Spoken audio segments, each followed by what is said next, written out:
experience political instability, including corruption scandals, coups, and social unrest. While Argentina's location can be an advantage, it can also be a challenge due to the country's isolation from major economic and political centers. Argentina's geopolitical future will be shaped by its ability to manage its internal challenges and leverage its natural resources in strategic location. Argentina could benefit from developing closer ties with Brazil, which could provide a larger market for its exports and help mitigate some of the challenges of geographic isolation. Argentina may also need to adopt more market-friendly economic policies to attract foreign investment and improve its economic stability. Argentina's defining geographic feature is also the bedrock of its success.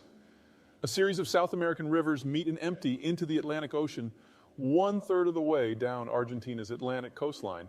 The Rio de la Plata is one of the largest estuaries in the world and a massive commercial hub. The 3 rivers that merge into it are themselves navigable.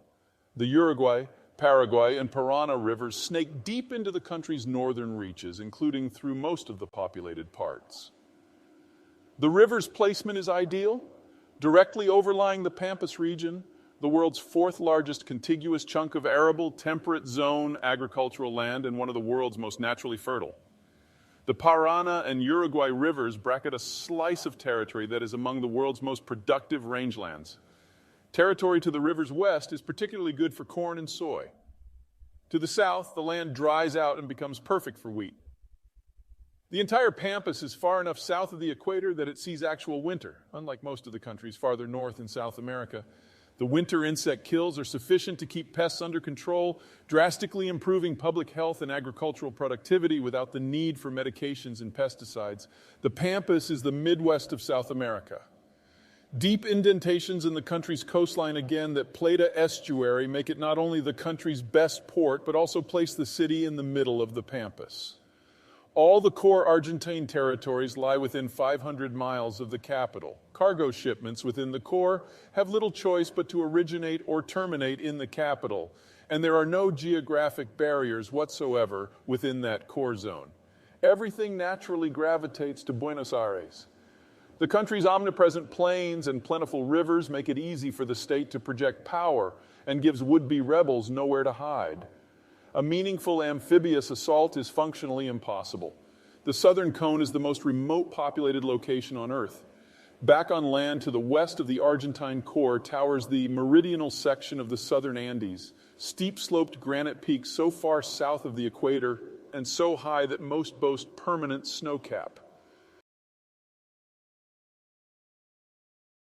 Few passes thread these mountains at all, and winter snows and avalanches typically seal off all but 4 of those. The region's singular access point, combined with its navigable rivers, combined with its late opening, meant the entire region was thrown open to settlement at once.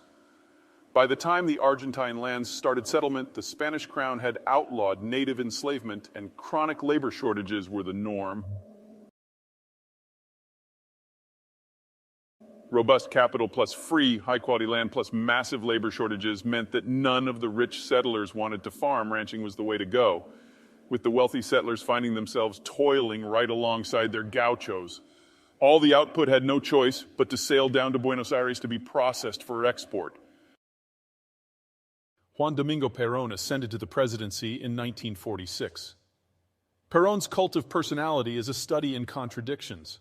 Peronism views the state as the ultimate guarantor of workers' rights, but also dissolves unions and criminalizes workers' right to protest while lobbying on their behalf. It makes the government the primary mover of the economy, but uses a communist-cum-fascist approach to public and private ownership of the means of production. Under Peronism and oftentimes violent bouts of anti-Peronism, Argentina lost almost everything. Once a leading power in wheat, corn, pork, beef, oil, and natural gas markets, Argentina nearly became an importer of all of them. Once the undisputed second power of the Western Hemisphere, Argentina is barely even relevant within its own region. Pretty much everything that made the Argentines rich, sophisticated, and powerful has bled away. Yet even suffering from a history of politicians who are unique in their deliberate incompetence, Argentina is set up phenomenally well for the disorder to come.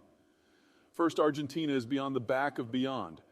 While in the contemporary era of nuclear-powered aircraft carriers, the southern cone isn't nearly as isolated as it was in the sail era, it is still a long trip to Buenos Aires from the Eastern Hemisphere.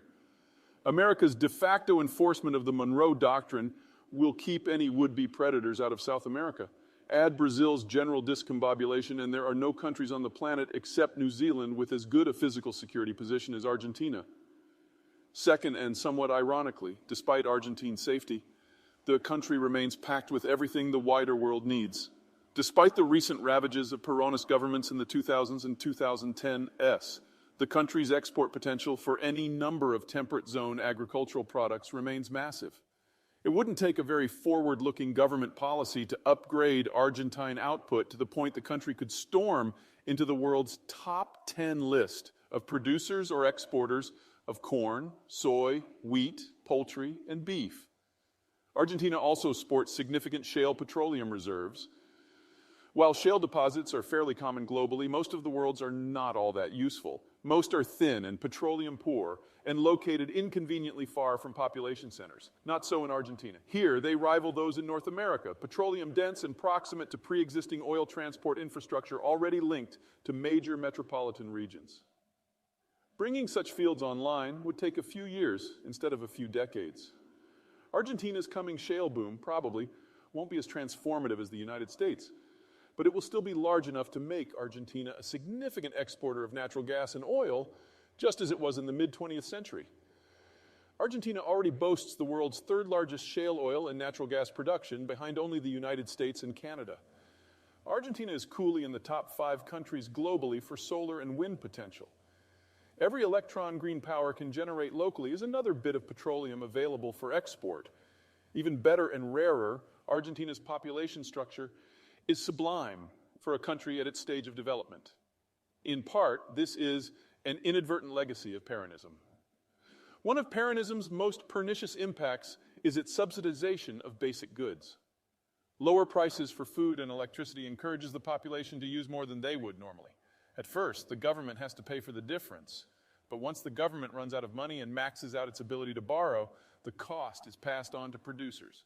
Faced with government price caps that are below the cost of production, most producers do what comes naturally. They stop producing.